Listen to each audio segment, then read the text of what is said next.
keep me faced, quote unquote, stay in character.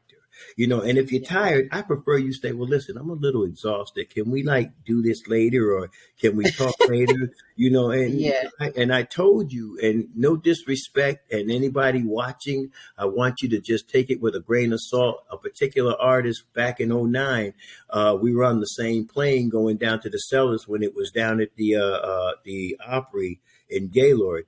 In Nashville? In Nashville. And the Mm-hmm. individual saw me. I was coming, Dr. Bobby Jones, the late Al Hobbs, Carolyn Traylor, and Bishop William Murphy, along with this individual. They were all standing there, and I approached them to say hello, just to say hello. This person turned their nose up at me. I had to tell this person, look, you eat, sleep, poop, and tea, just like I do.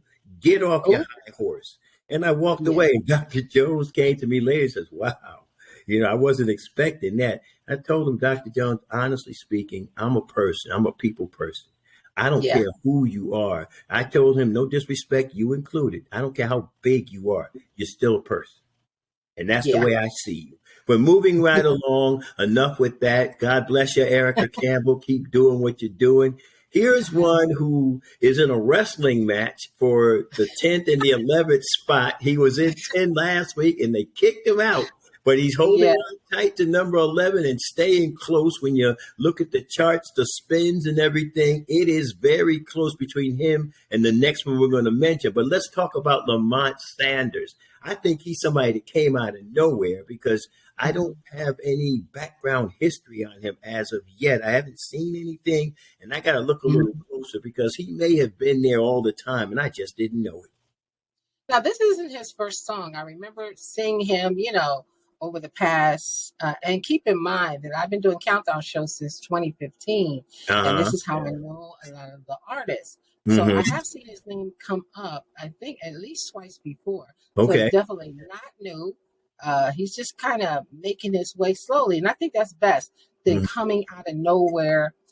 Your first song goes straight to number one. That's never a good thing. It's like I think it's better when you have a slow climb. Like the first album was okay.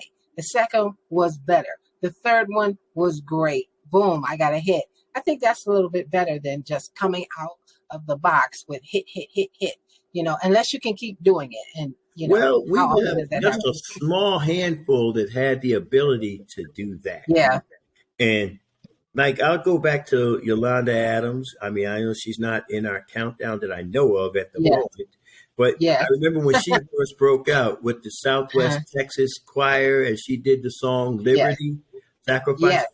I mean, she was an almost instantaneous hit from that point on. Yeah. And all she did was just climb from that point. So there are standard setters. We got Tasha Cobbs Leonard today, another standard setter. Okay, Kirk Franklin, when he first broke out. Her first album, see, you don't remember the first album. Her first album didn't do that. It was actually not the first one. Now I'm trying to think if it was the second or the third. But her first album, was good. Of course, they're always good. Yeah. But a lot of people do not come straight out of the first project and boom, they've got a major hit. No. Well, if I'm not mistaken, her first project did make the top 20 if it didn't make the top 10.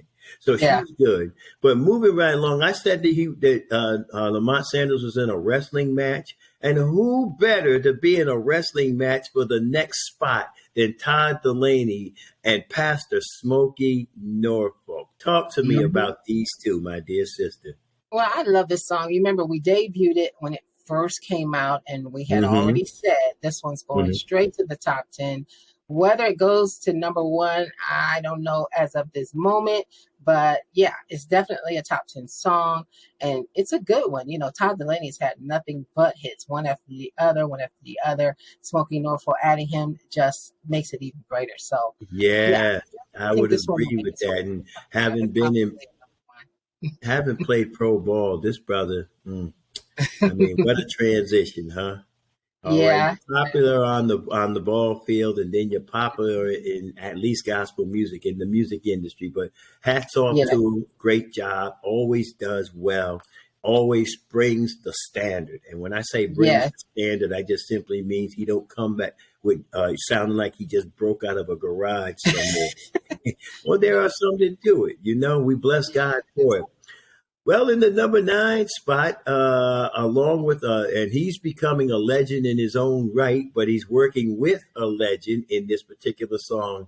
I call him Dr. Charles Jenkins and Fellowship Chicago, featuring the legendary Miss Stephanie Mills. Some of you may remember Stephanie Mills when her debut from the Broadway play The Wiz, and she has done nothing but climb. And she has had, I got to say, from a secular standpoint, some spectacular performances with different people like the late Teddy Pendergrass. But this song, Never Knew Love, inspirational, very, very well done. There's nothing else I can say. The arrangement on it by itself with Chicago and with Dr. Jenkins, I mean, it's just like phenomenal.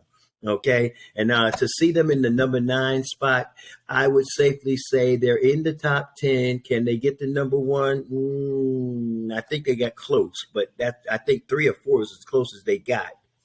So let's see what happens, because we've seen some bounce backs. We have seen some bounce backs. So let's wait and see what's in store for them. All right. Let's move to the next one. Number 8. Now, this is my man. Every time I've seen Fred Hammond, I don't care how long it's been, he's always so very gracious. Yes. Such a wonderful guy. We took some, if you look at my Facebook picture, you'll see some photos of myself and some of my other coworkers with him, and he's just like that every time. He has never been one of those that, we seen him and he was tripping. No, never. Just always such a great host. He usually has some sort of after a concert, where he has like the media come up, and that's what we're doing, just sitting and chilling. I can remember a few years back when, it was Festival of Praise. I believe it was the first one. I believe it was the first one that came through our city.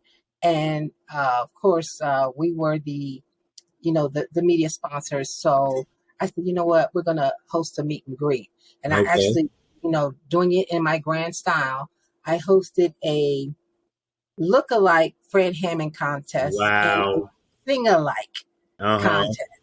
And it was huge. I mean, it was a huge promotion. We had people coming from everywhere. And you should have seen the guys who looked like him absolutely didn't look like him. He looked like he had twins all over the country, huh? The winner was 12 years old. And when we introduced him to Fred Hammond, Fred said, "Oh, my God, that's me at 12.